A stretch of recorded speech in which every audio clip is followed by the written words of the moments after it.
All right. Hello, everyone. This is Volts for October 9, 2024. What Allison Clements thinks about the grid.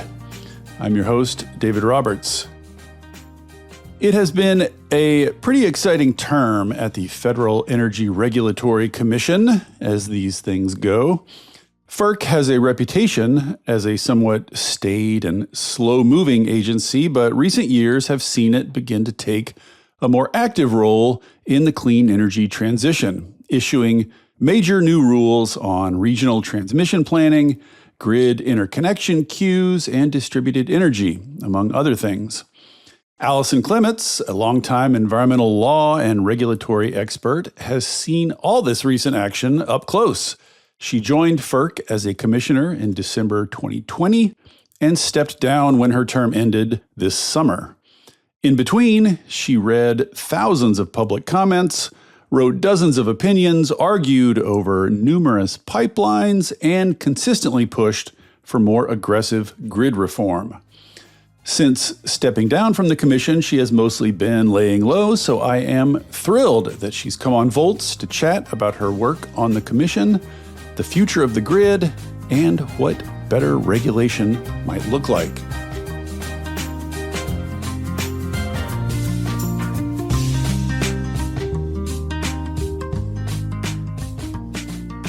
With no further ado, Allison Clements, welcome to Volts. Thank you so much for coming. It's a real honor.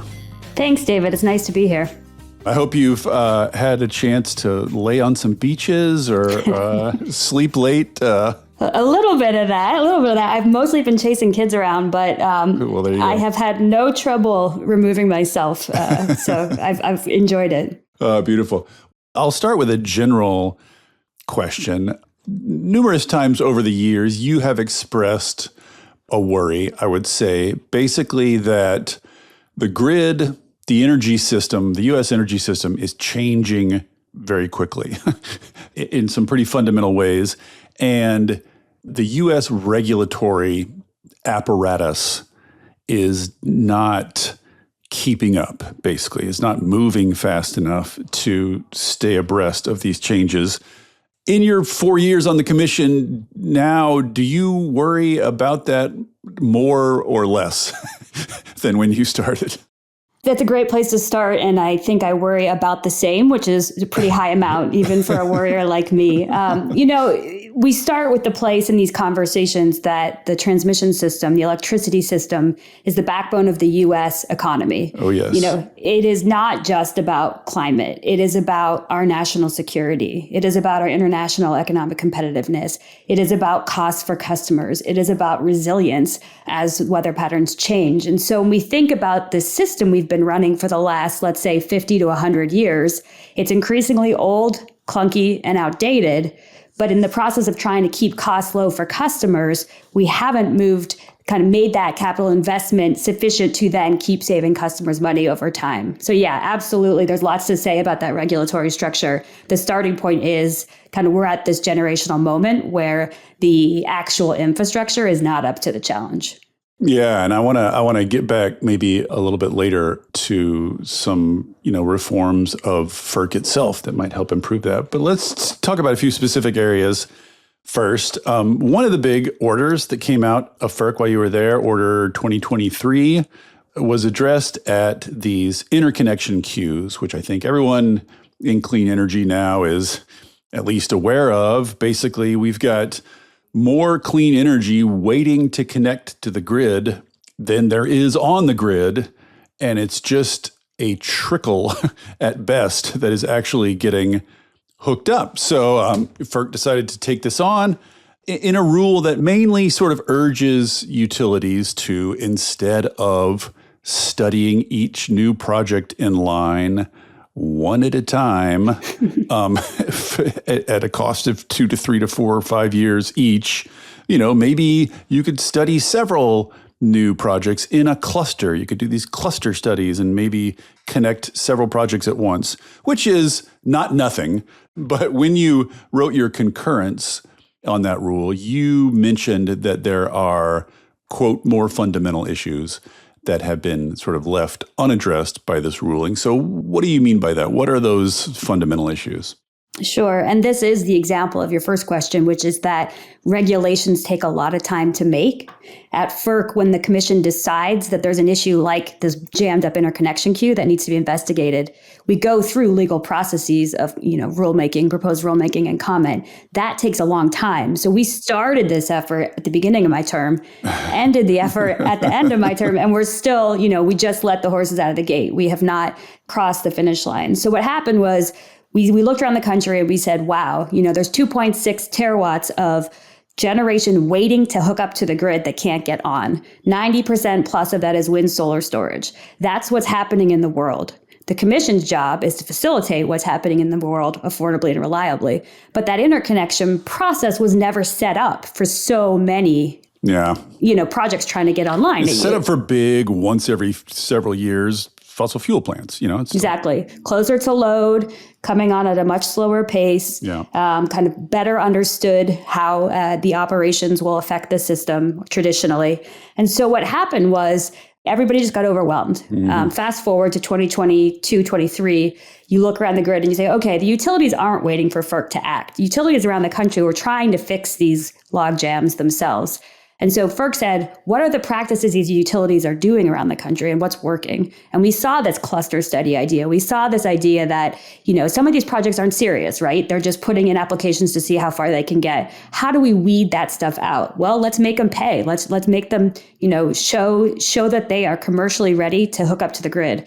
Let's make them pay for studies to get onto the grid. Let's make them pay if they drop out of the line. That puts more accountability on the interconnection customer. We also said, hey, utilities, get those studies done that the customers are asking for, get them done by deadlines, and created a kind of a payment incentive for utilities to speed up as well. So what we did was we made a strong baseline. It's nuts and bolts improvements. It wasn't modernizing the interconnection process. It didn't fix all the problems, but it said, hey, as a starting point, we have to get out from underneath this kind of just ill-suited process. And let's take it from there. That's where my concurrence comes in. One thing that's kind of in vogue these days in clean energy circles to talk about is the kind of Texas approach to the interconnection queue, which is known as connect and manage. Just for listeners who aren't familiar, it's complicated, but the capsule summary is, instead of doing a full study of how the plant would operate and how it would affect the grid and whether the grid could accommodate it, you just go ahead and connect it. And then if the grid needs to shut that power plant down for whatever reason, for safety, reliability, whatever, it just will. So in a sense, the power plant is taking a little bit more risk, but it gets hooked up a lot faster. Would you support that kind of connect and manage approach everywhere? And do you think FERC should have a say in whether utilities use that?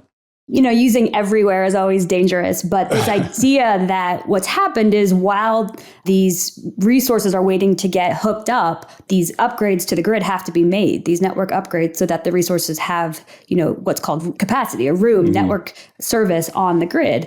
But they don't have to have that. You could hook them up and just say, okay, we have congestion today, you're getting curtailed. Right. And then as they're already hooked up and producing electrons, the network upgrade process can continue. So yeah, it's a really good idea. It's worked in Texas. People have opinions on the specific nuances of one approach versus the other, but this connect and manage, or this focused interconnection, is a really important and promising idea. And it's one of the many ways we can start to make progress. Now that you're not on the commission and you're free to just sort of free to let your imagination run, what else do you think FERC should do on interconnection? Like, if you were queen of FERC for a day, what do you think would get at a more fundamental fix? Yeah, I'm unburdened by what has come before. Exactly. You just fell right out of the coconut tree. So let's...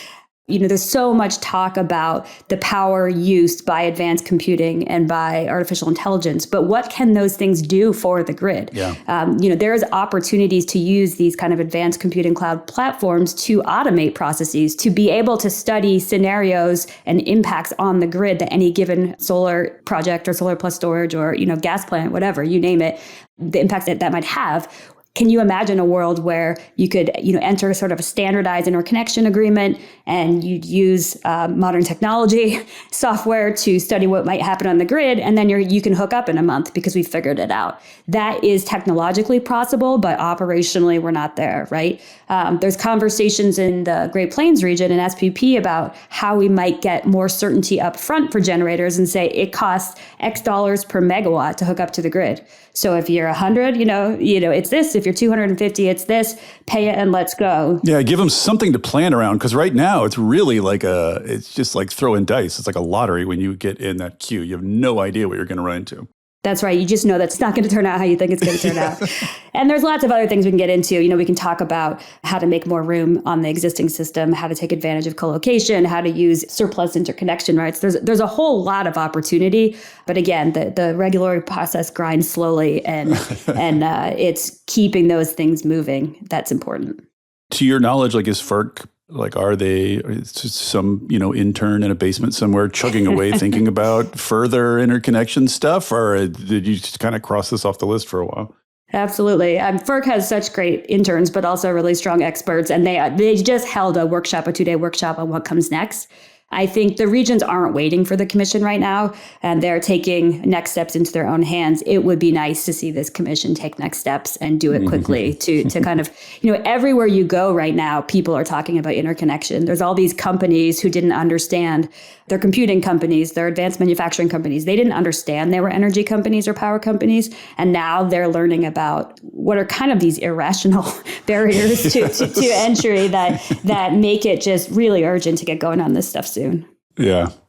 Well, let's talk about the other big grid issue. I guess there are multiple, but one of the other big grid issues that everyone is also talking about, namely transmission. So, the basic situation, which I'm sure you're deeply familiar with at this point, I guess almost everybody now, at least in our world, is familiar with this, which is just if you have more renewables, location matters more, and you need more transmission. You need more long distance transmission to carry the power from where it's going to be generated to where it's going to be used. And we are in this country incredibly slow and not particularly rational about where we build transmission. We don't, it's sort of catch as catch can based on individual utilities. And there's very little in the way of broad planning, even though this is a system, and a big system, you'd want some planning.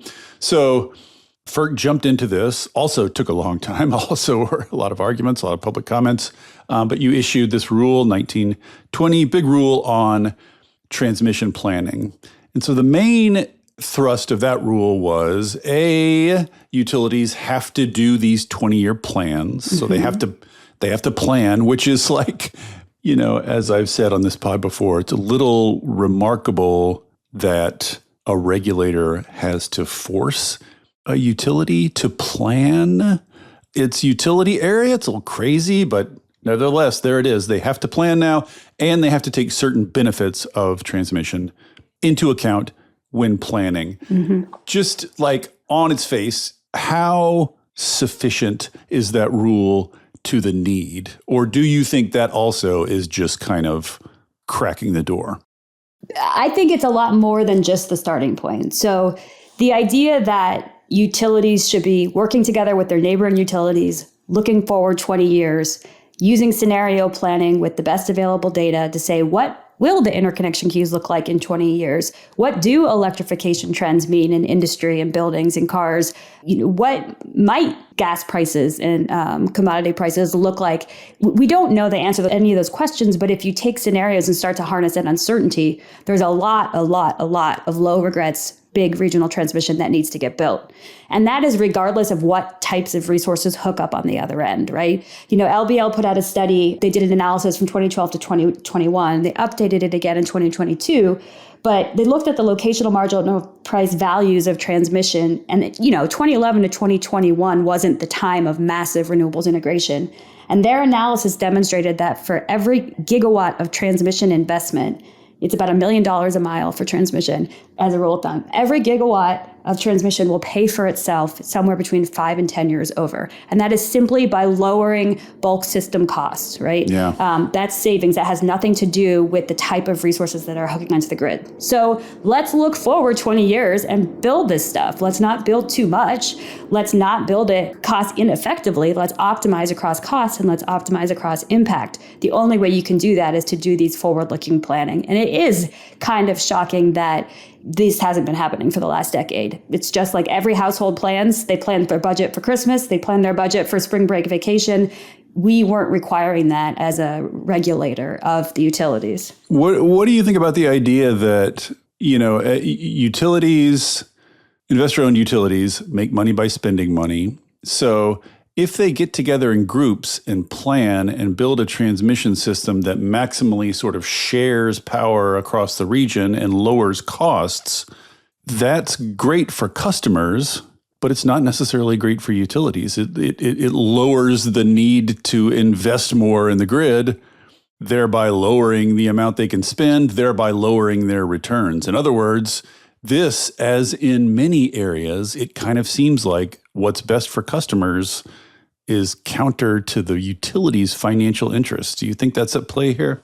I think that's at play in a lot of the aspects of utility planning. When it comes to transmission, this actually is a win-win in terms of the ability of utilities to spend money on transmission, which can lower costs of new generation, can provide access to other lower cost generation in other regions. And so in this case, of course, there are questions in any given situation, but the opportunity is there for everybody to be on the same side. The question that our rule did not answer, and it's one of these existential questions about why transmission hasn't gotten built over the last decade, is the question of competition. Yes. And whether or not utilities should have to compete with non-utilities or other utilities to build this stuff. And that's a question that this rule didn't answer. And it's certainly an important one relative to if, when, and how this stuff gets built. Yeah, well, I wanted to ask about that because you and Commissioner Phillips in your concurrence said that you were willing to give utilities back their what's called right of first refusal, ROFR, right of first refusal, which basically just means that they get first cut at any transmission line. And that, if they have that right of first refusal, that basically kills competition because it just puts them permanently at the front of the line. So I'm wondering why you thought it would be a good thing to give them that right of first refusal back. We did not actually give them that right of first refusal back. We left that question open. There is another docket at the commission where that question may or may not get answered by this new set of group of 5 commissioners. And you're thinking about an industry that's heavily regulated. There are a few industries, telecom, and others that are similarly regulated. And you've introduced competition. In 2011, the commission introduced this rule called Order 1000, and it said regional transmission has to be subject to competition. And so what happened was, and this is an oversimplification, and I readily admit that, but what happened was utilities leaned towards building the needs of their own systems within their own footprints that weren't subject to competition or that were needed for specific reliability purposes, and therefore not an exception from this competition rule. That's not to say they're not willing to compete, but there had been, a de-emphasis on the competition part. It sure seems like they're avoiding it. It sure seems like they're doing everything they can to not let competition happen. I'll be honest, it's hard to go halfway into, it's like, jumping halfway into the water, right? We've said, okay, have competition, but not in all cases. And the commission has the choice to double down and eliminate more opportunities for competition, or to say, hey, can't beat them, join them. Let's provide the right incentives to the utilities to get the good stuff done. We live somewhere in the middle right now. And to me, it's like, hey, these are the rules. We took 4 years to get this rule out. We took on as much as we could as a commission. There was a lot of compromise involved in getting it done. Go try and win by playing around these rules. If there's one thing I learned when I was in project finance is that the developers will live whatever the rules are as long as they have certainty around the rules, right? Yeah. And I think the utilities that want to ensure this right of first refusal, fair enough. They keep fighting for that interest, and they have a responsibility to their shareholders to do so. But at the same time, go compete, figure out a way. They've got the right of ways. They have lots of advantages, perhaps not all in the capital markets, but they certainly have some. And so let's go see what we could do now that we have this rule out there. What do you make of the argument of your Republican colleague that this requirement that a state's utilities sort of get together in a group and do this shared planning, basically the argument is this forces states that don't have clean energy policies and don't want clean energy policies to basically participate in and help pay for the clean energy policies of states that do have them. Basically, like socializing these costs. You're dragooning these unwilling states into this process. What do you make of that argument? This is not just my Republican colleague. It's a perspective shared by states who look around and say, hey, transmission's getting expensive. But, as I started, the reality is new transmission brings benefits to customers, to everybody on the grid from a reliability and an economic perspective, period. We are very far from the point where we're going to start worrying that, a penny spent is a penny lost related to all customers getting benefits from transmission. So to me, what we did in this rule was give states an unprecedented seat at the table to say, hey, we don't think that that particular line is going to help our customers because it's serving that other state's policies. Great, stipulated. You shouldn't have to pay for that line. But if that line is the most cost-effective way to bring the economic benefits to your state that will reduce, the transmission component of your customers' bills, why wouldn't you get on board with that? No transmission line provides only one kind of benefit to customers. And I think if we strip out the politics and say, we have a generational need for transmission investment. Our grid is not supporting our economy. It's not supporting our communities. I mean, we haven't talked about Hurricane Helene yet, but the reality of these terrible, terrible incidents that are taking place, it seems to me that if I was a regulator whose governor had my cell phone number, I'd want to be sure I was doing everything I could to make sure that my communities were safe in the face of these storms, that their bills continue to be manageable relative to this reality of the need for new investment, and that, advanced manufacturing facilities were choosing my state and not the state next door because there wasn't any room for them on the grid. Yeah. Well, ideology can make people stupid. One of the real hot button issues here, one of the things that people struggle with, I think even in good faith, struggle with trying to find the right answer, is just the best way to share costs of these things. It's difficult to pin down with precision sort of exactly who benefits. There's some fuzziness there. So aside from the constraints of the rule and the commission that you were in, what do you think is the best way to think about cost sharing for these big cross-utility, sometimes cross-state transmission projects? Yeah. The reality is, if you think about how the national highway system got built, there's lots not to emulate there, right? But the federal government, because this development of this highway system was in the national interest, right, used federal government funds to pay for the development of the highways, right? Oklahoma couldn't come in and say, yeah, I don't want that going through my state. Illinois couldn't say, yeah, like I-90 is not for me. That highway system formed the basis for the U.S. economy. Now we're at, the next technical revolution, and the electricity grid is that highway system. But in this case, the customers, you, me, and companies and businesses pay for this new investment on our utility bills. So the concern is fair. It's understood. But the best example that I always come back to is the multi-value project lines in MISO, the Midwest regional grid operator. Those lines got started because a bunch of governors of very different political stripes got together and said, wow, there's a lot of wind coming in to the Midwest, and we think we could all take advantage of this low-cost resource. There's also a lot of need for economic savings on our transmission system. So let's figure out a way to develop this backbone set of lines and do some rough justice. We will all try and figure out roughly how much we benefit, and everybody will be allocated the cost of those lines based on that rough justice. And those lines are the gift that keep on giving. When you look at what happened in Winter Storm Uri, in Winter Storm Elliott, those lines probably paid for themselves each time over by being able to interconnect regions, provide redundancy, and keep the lights on. So I don't know of a case where an analysis of the benefits over-evaluated the benefit of new regional transmission. Yeah, we always underestimate the value of these things. Right. Always. And that's why I think there is an opportunity for everybody to sit at the table together and get away from this question of whose policy caused which electron to flow. Mm-hmm.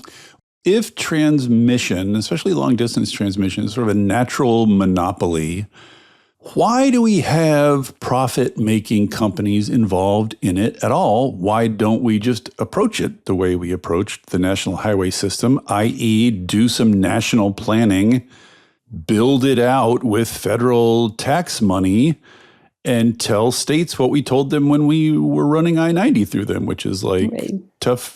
This is happening. We're doing this. Why not? Why are we still mucking around with profit-making companies at all? David, I know you like the West Coast better than the East Coast, but you've spent time in Washington, D.C. we operate under divided government. I know. It's where we are. But if you were queen, like if you were in charge, does that make sense to you? Yes, absolutely. Is the electricity system the critical component of this nation's prosperity in the next century? Yes. I think about the military bases in North Carolina and Tennessee, whether they lost power, what operations they were running. And I think about, the amount of investment that China's making in its grid. It has, plans for 700 to 800 billion dollars over the next, I forget if it's 5 to 10 years. If we want to maintain our role in the world, we have to be doing this. That to me is the pinnacle of national interest. Yeah. That's not where we are today. And so to my mind, we need political will at all levels, right? We need governors, we need county commissions, we need Congress, we need everybody saying this country has to want to start building stuff, and we need to do it well, and we need to be cognizant of the communities that are going to have to take in this infrastructure. Mm-hmm. But, yesterday was too late. And so absolutely, in a perfect world, we'd be doling out money for this stuff. What do you think needs to happen next on regional transmission? There was some stuff about grid enhancing technologies, which, we've done couple of pods on here at Volts. I think the order said basically just that utilities need to be cognizant of them and calculate their value. Do you think that's enough on grid enhancing technologies, or do you think more is needed there? It's a start. It's a compromise, and I'm proud that we got something done related to that in the regional planning rule and also in our interconnection rule.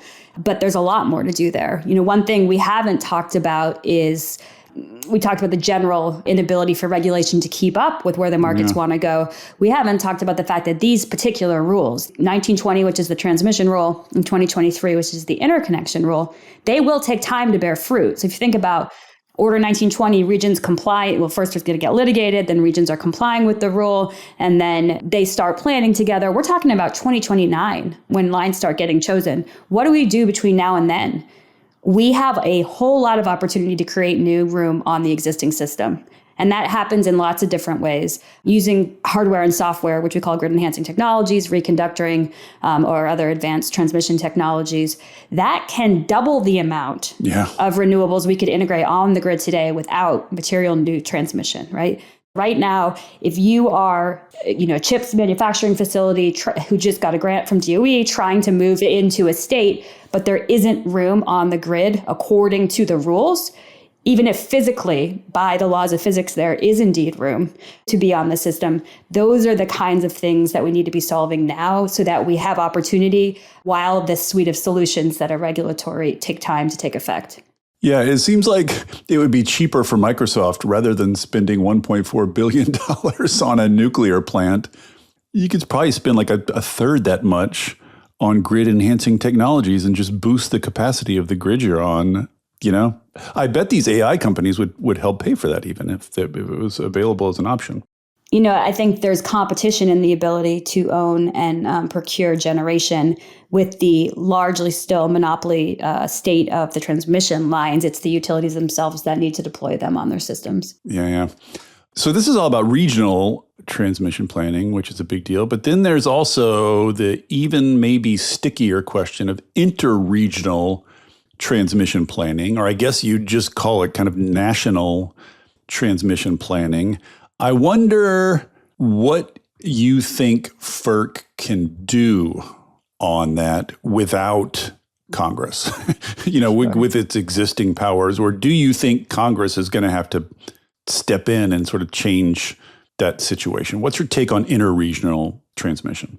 Sure. As you know, right now there is slim to none when it comes to interregional planning. Yeah, there is none now. There is none. Creating some at all would be a good step. That's right. The Department of Energy puts out good studies. The labs put out good studies on the seams, but there is no required interregional planning. FERC has the jurisdiction, from my perspective, quite clearly to require interregional planning in the same way we have required long-term regional planning. But the question is, both structurally and politically, can the commission do that and do it in a way that is strong without congressional direction? So, of course, we now have the Manchin-Barrasso permitting package, which is being batted around Capitol Hill. And that legislation contains really the requirement that the commission establish a really strong interregional planning rule. Oh, does it? It sure does. Interesting.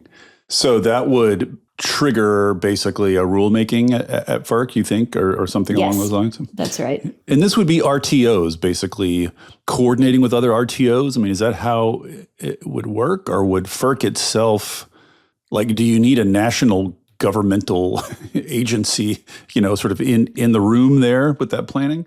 As is envisioned by, I think, most stakeholders at the commission who've been thinking through this question, and also by Congress, FERC would issue a rule that required each utility. And in the case of FERC's planning rules, the RTOs themselves are a utility on behalf of their member utilities. So it doesn't matter if you're in an RTO or not, there would be some requirement to establish joint planning, either resulting in one plan or compatible plans, separate compatible plans with neighboring regions, which could be another RTO, or it could be a non-RTO utility region, which also exists outside of the RTOs in both the West and the Southeast. Yeah. Well, who knows if that will ever pass, but it would be interesting. I want to touch on distributed energy.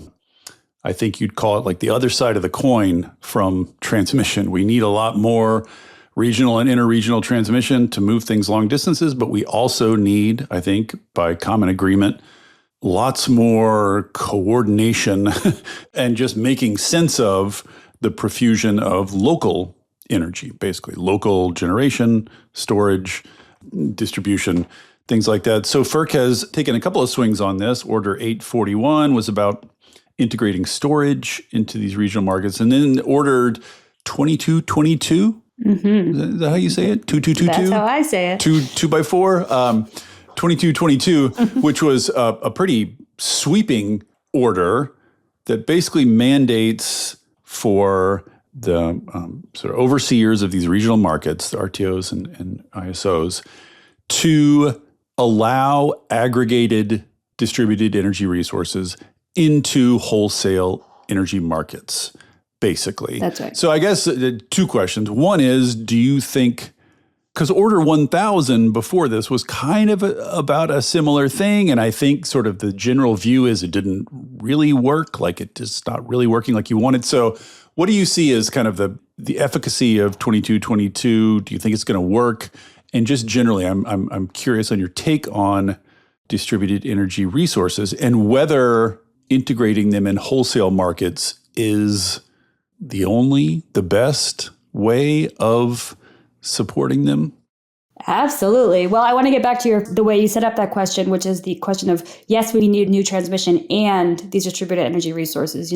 Princeton is projecting 2.4 to 3.8% a year load growth over the next 10 years. We need to be firing on all cylinders. We need everything from the cheap, easy, near-term stuff, like harnessing demand side, which isn't easy, but it's easier, like using grid-enhancing technologies, all the way up to building the big, more difficult transmission. But when it comes to distributed energy resources, one of the kind of bummers of my term was that this rule was in the compliance process for the entire time I was there. I issued an order, I think it was on NISO right before the end of my term.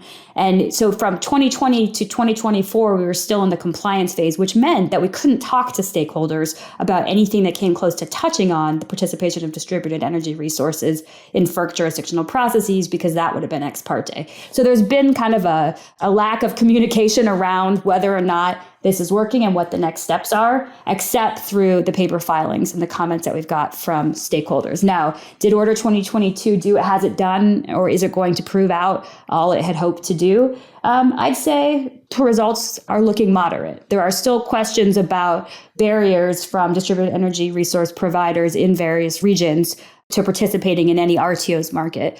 But it's possible. Again, it's not a technology question as much as it is a coordination and an operational question, as well as the political will question. In Australia, where we learned a lot about distributed energy resources, they're going to count 30% of the entire country's capacity. Yeah, it's wild. From rooftop solar by 2030, effectively rooftop solar. It's cheap as hell there.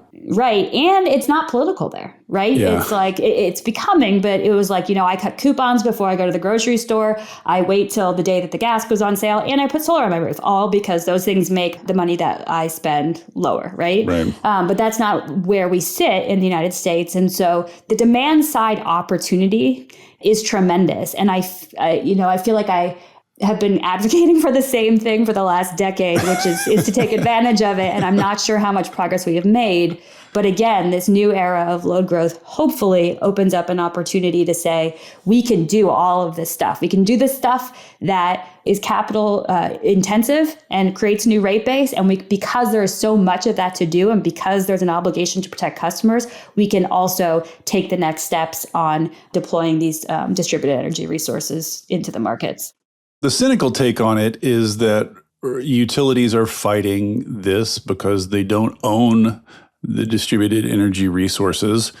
Insofar as distributed energy resources are well coordinated and used effectively, they reduce the need for additional grid infrastructure, which again hurts the financial returns of the utilities. So the cynical take on this is just utilities don't want competition from local energy, and they're therefore fighting it and dragging their feet in every way they know how. Is there a non-cynical take on why utilities are going so slow on this? Well, Allison's rose-colored glasses take on this is that, this is a new opportunity. For sure, there are financial incentive misalignment, and that is something that the state regulators and FERC can work to improve. In fact, we have the opportunity under Section 219 of the Federal Power Act to provide incentives for advanced transmission technologies. Now, what falls into that bucket we can talk about, but from my perspective, I think we're not wholly satisfying that obligation today. I keep saying it's they now, which is lovely, but there is an opportunity there, right? But there are concerns about reliability and about operational transparency and the ability to understand from the grid operator's perspective whether or not those resources are going to show up. Right. I think those are all solvable problems, and sometimes it's hard to get all of the right people in the same room because of the different jurisdictional pots that are pulled from. And this opportunity for the rose-colored piece is that utilities are feeling a fear of this low growth as much as they are excitement. This is a huge challenge. Yeah, it really is. Like, it's forcing, doing nothing is no longer an option for any utility anymore. Right. This is a little speculative. I keep asking you to be speculative, but sort of on the DER front, on the distributed energy resources front, I just personally have trouble believing that aggregating them and allowing them to play in wholesale energy markets is the best and final way of encouraging them. And I wonder if you think something more fundamental is needed. So a lot of people, these days talk about a kind of layered grid where you have local energy markets, local trade in distributed energy, which then sort of aggregates up into wholesale markets. And, so you have distribution, you have DSOs, basically the local equivalent of ISOs and RTOs. What do you think about that? Do you think we're moving in that direction, or do you think kind of just playing in wholesale markets is going to be enough? Hey there, everybody. Don't worry, I'm not going to tell you about a new mattress or push a credit card on you. This isn't an ad. There are no ads on Volts. It is supported entirely by listeners like you. If you'll indulge me for a second, I'd like to ask for your support. I started Volts because we're all surrounded by depressing news about climate change and misinformation about clean energy, and it's never been more important to share the stories of the real people on the ground doing the real work of transition and all the ingenuity and courage and public spirit they are bringing to it.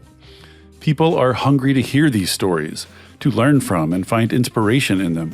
I've heard from people who change majors or careers after hearing episodes of Volts, people using it in classrooms and community groups, even state legislators who have passed bills inspired by specific episodes. Sharing these stories matters. It makes a difference. If you have found value in it and want to help me continue doing it, I hope you will join the community of paid subscribers at volts.wtf. It's about the cost of a cup of coffee a month. If you don't like subscriptions, you can make a one-time contribution, leave a review on Apple or Spotify, or just tell a friend about Volts. I am grateful for any and all support. If you're already a paid subscriber, thank you. And now, back to the show. What do you think about that? Do you think we're moving in that direction, or do you think kind of just playing in wholesale markets is going to be enough? I don't know the right answer to that question. I don't know that. What a refreshing answer. There's a lot of things I don't know on a daily basis. And that's maybe Lorenzo Christoph's kind of perspective, someone who taught me a lot about what I know about the grid and is so visionary. I'm in a moment of coming off a term, where we had people with different political perspectives on the commission. There was a lot of compromise involved. And so perhaps the realist side of me has become stronger in terms of the amount of resources and cultural shift and change that would be required to turn this super tanker of the energy regulatory system in time to face the challenge that we have in the next 5 years. That feels very hard. So if I was starting from whole cloth, I think that is a very efficient, smart, and technologically possible way to run the electricity system and energy systems going forward. Are we there today? In restructured states that have been more open to this idea, let's lean in. But we also should understand that the battle will be long, hard, and I don't know if it's winnable in some other parts of the country. Yes, well said. So speaking of sort of different regions with different politics and different, energy mixes, I just wonder, sort of just on a big picture scale, which regions do you think are kind of doing best and worst here in terms of managing the energy transition? Sort of like, who are the kind of leaders and laggards here? You're allowed to call them out now since you're not on the commission anymore. Throwing tomatoes is not my specialty. I have very bad aim. I'll talk about a region that I think is doing so well relative to the challenge. And I lived out in Utah for just over 5 years and kind of my heart adopted the West as my home. And the regulators in the West are trying really hard. They organically have been coming together. For decades, there's been conversations out there about the development of markets and what that might look like. And there's, a lot of blood, sweat, and tears left behind relative to those fights. But we've had a couple of states in the West require their utilities consider joining RTOs. We've had state regulators across all of the states really engaged on the question of what does an RTO that serves my state's customers well look like, and how do I get engaged? And so now there's a bit of a competition, if you will, that's the wrong word, but there's two big RTOs that want to play in the West, right? Yeah. CAISO in California and SPP out of Little Rock. And we're seeing utilities start to commit one way or the other. So to me, the dominoes are starting to fall in terms of what that's going to look like. And I don't know how we meet the challenge of the energy transition without, the development of markets, not necessarily yesterday's markets that have evolved to both provide the services that a grid needs with a new set of changing resources, as well as protects customers along the way. I mean, the Southeastern Power Pool or whatever half-ass thing they set up down there is not anything to celebrate. Do you think the Southeast, in some sense it's inevitable that they're going to have to do a market down there, that they're going to have an RTO down there? Or do you think they're just going to hold out forever? They're just going to be old school, vertically integrated monopolies forever and ever, amen?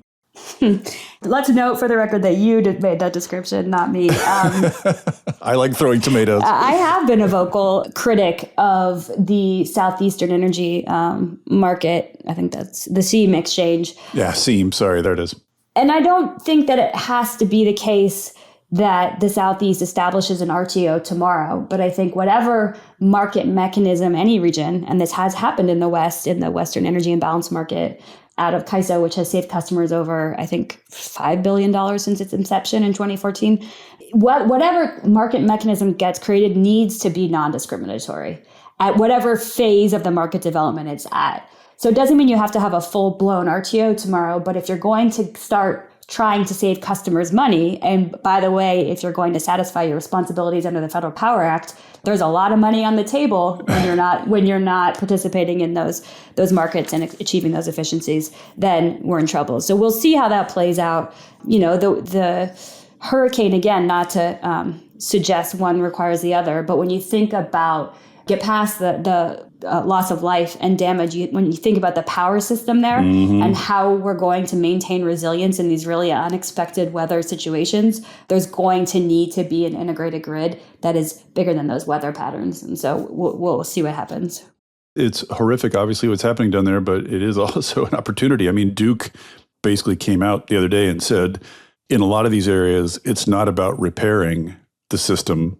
We're just going to have to rebuild from the ground up huge chunks of this system. So it'd be nice if they, did it better, build back better, you might say, after this. The one other thing I wanted to ask regionally, because a bunch of people wanted me to ask you about this, maybe you don't have anything to say about it, but is Texas going to be independent of the federal grid forever? Or do you think the operational and economic advantages of hooking up with the rest of the grid are eventually going to overwhelm the ideological resistance? What's your prediction on Texas? My husband's a Texan, and I don't want to upset him over the dinner table after he listens to this. But obviously there are benefits to interconnection, and when you are able to interconnect a system that is wider than a weather pattern, or an extreme event, or has variability in the time of day, so wind and solar can balance out peak periods, you're going to be better off. Customers are going to be better off. So I'm certainly not going to lead the charge myself to break down the barriers to Texas, but it's hard to deny. It's hard to deny the benefit of increasing connections. Yeah. Okay, well, let's talk about natural gas then. So a lot of people in my world are sort of perpetually irritated that when it comes to natural gas pipelines, basically you just propose them to FERC. FERC says, yeah, we're doing that. And the landowners and the states involved don't really have much say in it. FERC can just, sort of eminent domain, yes, put that pipeline there. And then obviously when it comes to high speed or long distance transmission, whole different world. Every landowner can stop it. Every state can stop it. Every entity involved, and there are dozens practically, can stop it. And FERC cannot just pound its shoe on the table and say, you're building that one there, and everybody just get out of the way. One of the main points of contention is whether FERC should be taking climate change impacts into account when it is assessing proposed natural gas pipelines. You think it should, and I think have argued repeatedly that it should. I think other people on the other side argue that's not in our remit. That's not something we're obliged to do by law. That's not something we're allowed to do by law. So I guess two questions. One is, do you think under FERC's existing authority, it has the authority to consider environmental impacts in these things? And then if it doesn't, should Congress do something? How do you think FERC's approach to natural gas pipelines ought to change? Yeah, that's a big question. Very big. And I do want to come back to this question of the difference between the Federal Power Act and the Natural Gas Act as relates to this. But to answer your questions, I have spent a long time actually trying to explain to people that FERC is not a climate regulator. The FERC is an economic regulator, that the Federal Power Act is a consumer protection statute at heart, and that our job is to protect customers and reliability. That's an oversimplification, but to protect customers and reliability, whatever's happening in the world. Right. But under the Natural Gas Act, in the determination of whether or not a pipeline is needed, both the Commission and courts have said that environmental factors should be balanced in determining whether or not a project is needed. And I believe that both under the determination of need under the Natural Gas Act, as well as under our NEPA analysis, because when we approve these applications trigger environmental review, we need to consider environmental impacts. What is the biggest environmental impact right now? The release of greenhouse gas emissions. And so the idea that we wouldn't take that into account is counterintuitive to me. And there is such an ideological allergy to the reality of climate change, protruding into or leaking into or sneaking into FERC's decision-making process, that we have, I think, lost the middle where I think we were when I started at the commission, which was on a path towards compromise on this question. So you think it's gotten more polarized over the last few years? I do. Well, there was some updated policy guidelines along these lines announced in February 2022, only to be retracted in March 2022 after what I think can fairly be characterized as a rather heated assault on those guidelines by our old friend Joe Manchin. What was in those guidelines and why did they die? I remember those months very specifically, as does my family. Looking back at that time, we put out a proposed policy to modernize the Commission's natural gas policy. This policy goes back to 1999. It's really old. It may be if not one of the, it is one of the longest standing policies, and it was written before fracking even existed. And the state of the economy, the drivers of the economy, the penetration of gas into the electric system was just orders of magnitude different, right? Yeah. It needs updating. And did we do everything in the way that made the most sense? And we released it the day before Russia invaded the Ukraine, the updated policy. And there were a lot of things that happened around that. Certainly a lot of lessons learned. But the thing that I thought was important then and think is important now hasn't changed. And that is this question of need. To your point, if an applicant for a new pipeline wants to get it permitted and cited by the Federal Energy Regulatory Commission, what they need to demonstrate is that they have an unaffiliated transporter, right? So they need a contract or more than one contract that represents desire for some high percentage of the capacity of that line. Right, just to demonstrate that the line is needed, that the market wants the line. That's the test. Now, some pipeline companies go beyond that and they produce market studies and submit those with their filings. But FERC does not engage in a rigorous analysis of need. And to me, if they started to engage in a rigorous analysis of need, then we would be closer to satisfying the language of the Natural Gas Act itself, the statute, which says, if the pipeline is in the public interest, it shall be approved. If not, it shall be rejected. And so it anticipated this question. Do we need this pipeline? And if we need this pipeline, then let's deal with the environmental impacts of it. But if we don't need it, we should be stopping there. Right. But it's just, has FERC ever rejected a natural gas pipeline? I think a couple of times, not during my term. Whatever it's decided the public interest is, it seems pretty automatic that these things get approved now. But you did vote against several individual pipelines. Was that based on need or was that based on environmental impact? Both, depending on the case. And actually, we've just gotten a couple of court cases. There's one pipeline in the Northeast. There's another pipeline being litigated in the West. And the one in the Northeast, the states objected to the development of the pipeline. And the courts found that FERC didn't, this is an oversimplification, the courts found that FERC didn't take a strong enough look at need. And that there were these states coming in. And so, this question of, do we listen to the states when they come in and they say they don't want to pay for other states' clean energy policies, but then we don't listen to them when they come in and say, we don't need this gas because our clean energy policies are going to reduce the demand for gas in our state. So it's a complicated question, but I do think it remains an important one. And hopefully the commission will, despite the history of the draft policy update that got rescinded, hopefully they'll make progress on this issue. Yeah, but do you think it's fair to say, I think sort of globally speaking, you could say that the commission is moving in basically the right direction on interconnection, on transmission. It kind of doesn't seem like it's moving at all on this particular question. Do you think that's fair that things are kind of stuck around this issue? Yeah. I've had my head in the sand for the last 2 months. So we'll see what this new commission does. But I do think it's important to point out that, as you said, the siting and permitting for new gas pipelines and then the related ability to get eminent domain authority all rests at the commission, right? They are the lead agency for the NEPA review and they provide the permit. When it comes to transmission infrastructure, there's split jurisdiction. Right. So FERC has jurisdiction over the planning and who pays for transmission, but the states have jurisdiction over the state permitting and the siting, the award of a certificate of public convenience and necessity. And that in and of itself, with no other consideration, is cumbersome and, difficult at best.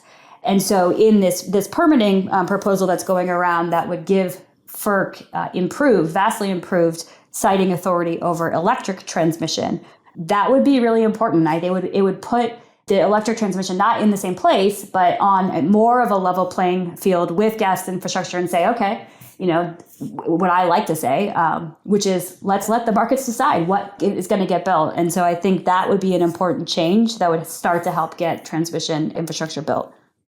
Another kind of general question, which is there's sort of two perspectives on the question of FERC's power. I think one perspective is, and tell me if I'm wrong, but I feel like maybe you share this perspective, which is that FERC has more authority than it is using. FERC could, under statute, under current law, be more ambitious and maybe more forceful and more whatever.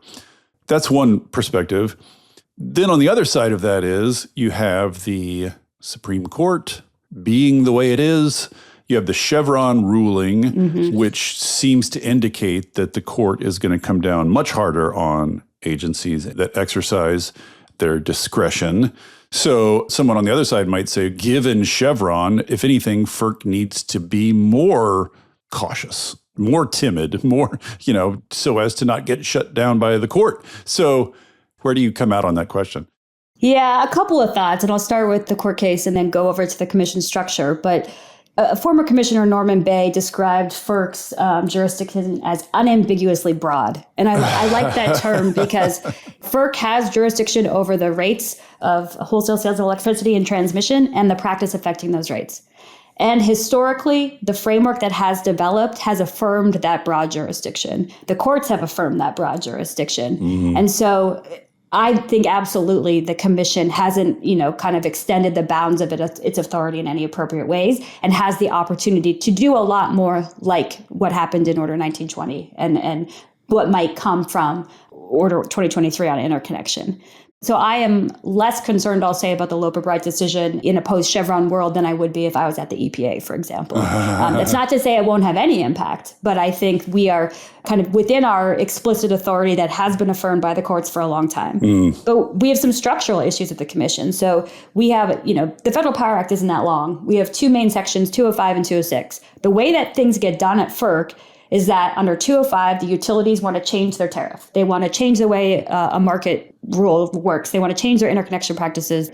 They come in and they file a 205 filing, and FERC says thumbs up or thumbs down in 60 days. In, I think, 2017, there was a decision called NRG that basically said when these filings come in from the utilities, FERC can't modify them so much that it changes the nature of the proposal. Oh, interesting. So it really becomes a thumbs up, thumbs down. So utilities can come in, make these proposals, and sometimes they have a lot of good in them, but a little bit of bad. But it's not worth rejecting the proposal over the little bit of bad. That happens a lot these days. If FERC itself wants to say under 206 instead, hey, we see a problem, like we did with regional transmission planning, like we did with interconnection, we're going to go investigate that and decide whether or not those rates are unjust and unreasonable or discriminatory, and then we're going to go fix it. That takes a long time and a lot of resources, right? And so it's hard to do that as a commission if you think it took us 3 years to do those two rules. Yeah. And that's both by structure and resource constraints. We're staff, right? People want to go home on the weekends. Like, it's a small agency with a big mandate.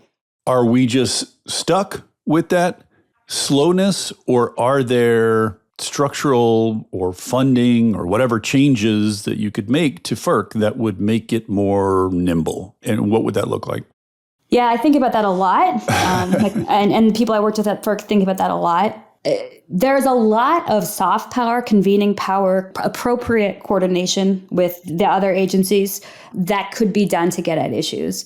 When I have these conversations with hyperscalers or manufacturing companies or their trade associations or, people who are thinking about how can we fix these problems quickly, or to me, it's how much can you do outside of the commission? How much can you do without the commission's help or blessing? Bake it and then bring it to us. Come in and talk to us about it while it's baking. But once you file it, we can't talk anymore. And so I think that's one way to get around this structural barrier. But then also, FERC can bring together DOE and Interior and the Department of Defense, importantly. I think there's a huge opportunity for coordination between the Department of Defense and the Commission.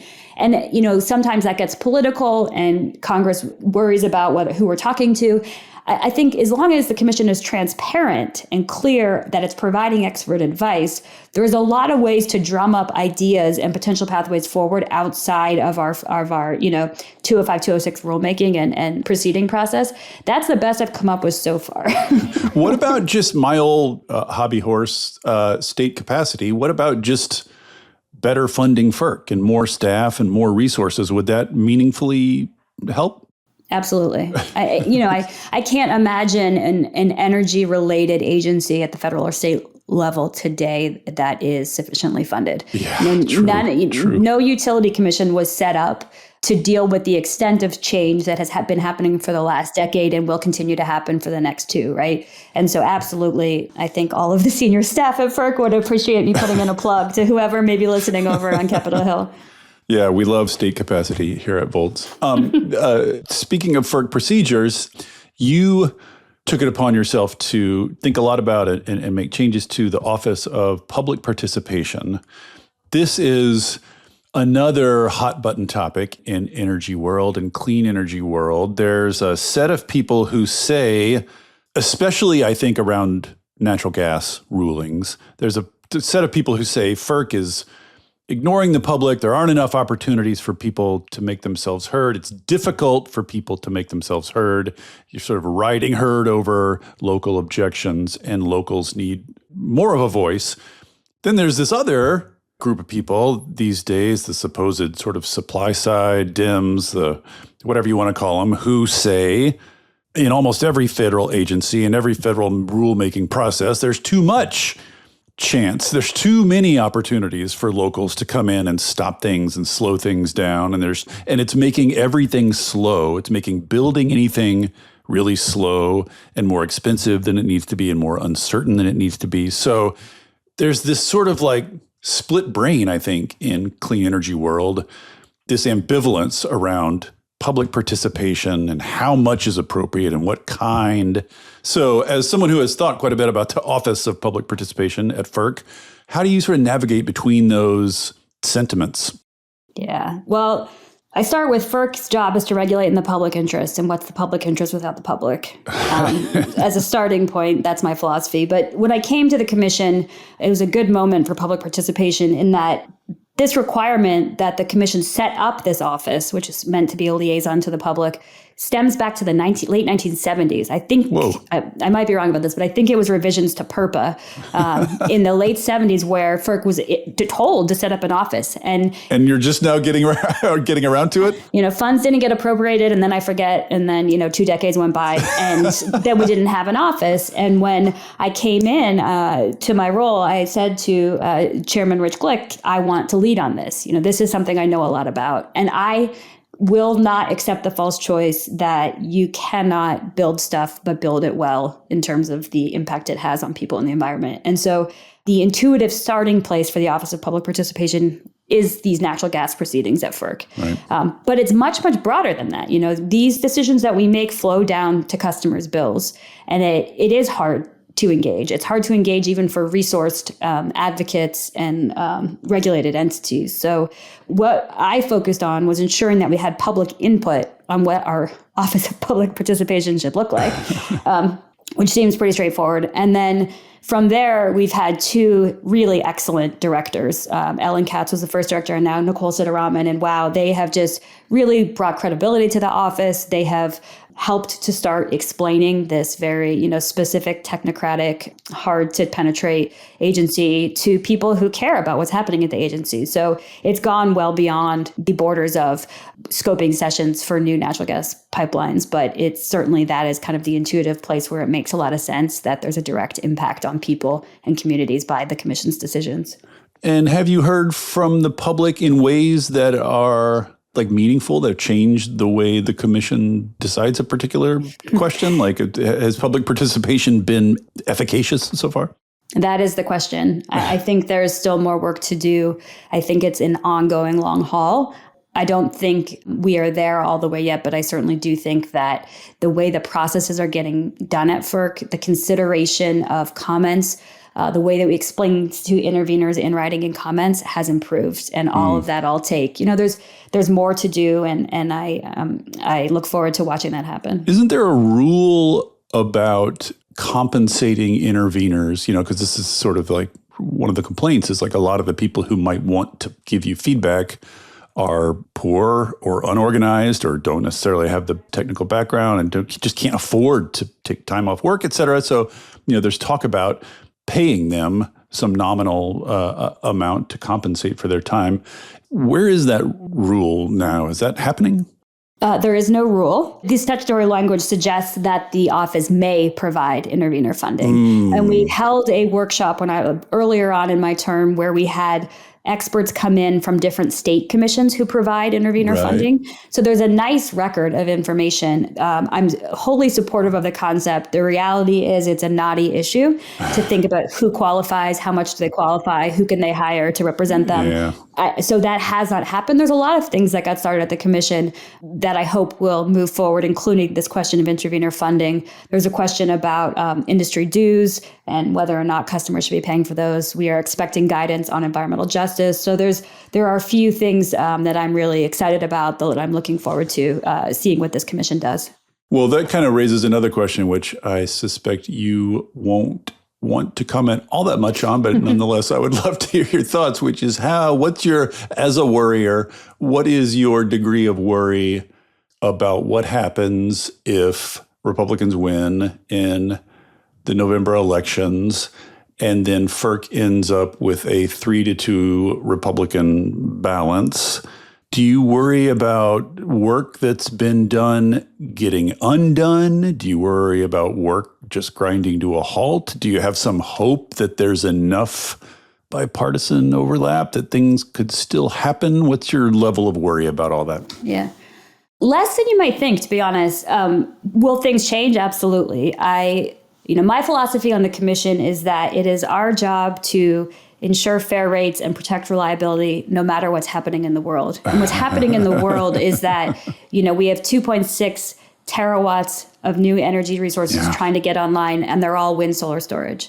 There's, advancements being made in geothermal. There's conversations around clean firm, and we're on our way on the transmission front. The non-energy markets, the real markets, supply and demand, commercial customers, industrial customers, residential customers, they don't want to go back, right? The transition is happening. And so might we get, a less strong implementation of some of these rules? Maybe. But if I were, I do believe that brings us back to where we started this conversation, which is that transmission is about a lot more than the color of electron that's hooking up to the grid. Yeah. And, the people who serve in these roles of public service should have at the very front of their responsibility what it takes to maintain this backbone of America's economy. So I fear less about that piece. Interesting. Okay, final question.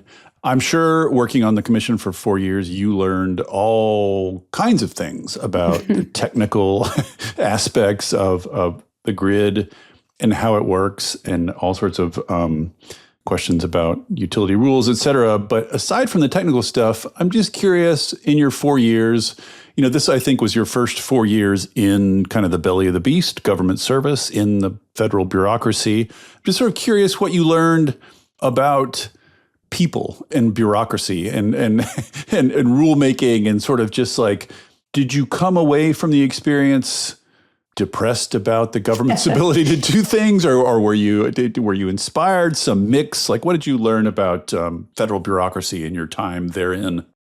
That's a big question. Washington is a very, very interesting place. Interesting is one word. Some days it felt like a beast, and some days it felt like, wow, these are really important decisions, and I feel really fortunate that I get to sit at the table and try and come up with answers to them. I think I fancied myself, a sophisticated adult when I came to take this role. And I learned a lot about how politics infiltrates the entire city, and our agency not accepted. But I also learned how the city works, and that there are so many people here dedicated to getting things done. Yeah. I learned that it's hard to be a regulated entity. It's hard to be a utility. There is a lot of work to do. You're balancing a lot of interests. And I, was known as someone who liked to be clear on my expectations about what they should do. And I'm proud of that. I think that should be the role of the regulator in this moment. But I also understand more intimately, I think, some of the challenges and difficulties in just getting to yes and all these, this long list of items I would have liked to get done at the commission. So interesting to talk to you. I'm so glad we got to chat. I'm so glad you were on the commission. A lot of exciting things. FERC is not, I think, what a lot of people would point to as the most exciting federal agency, but it's been really fascinating to follow for these last 4 years, in large part because you were there. So thanks so much for coming on and talking through it all with us. Yeah, thanks for the time. I appreciate it. It was nice to chat. Thank you for listening to Volts. It takes a village to make this podcast work. Shout out especially to my super producer, Kyle McDonald, who makes my guests and I sound smart every week. And it is all supported entirely by listeners like you. So if you value conversations like this, please consider joining our community of paid subscribers at volts.wtf, or leaving a nice review, or telling a friend about Volts, or all three. Thanks so much, and I'll see you next time.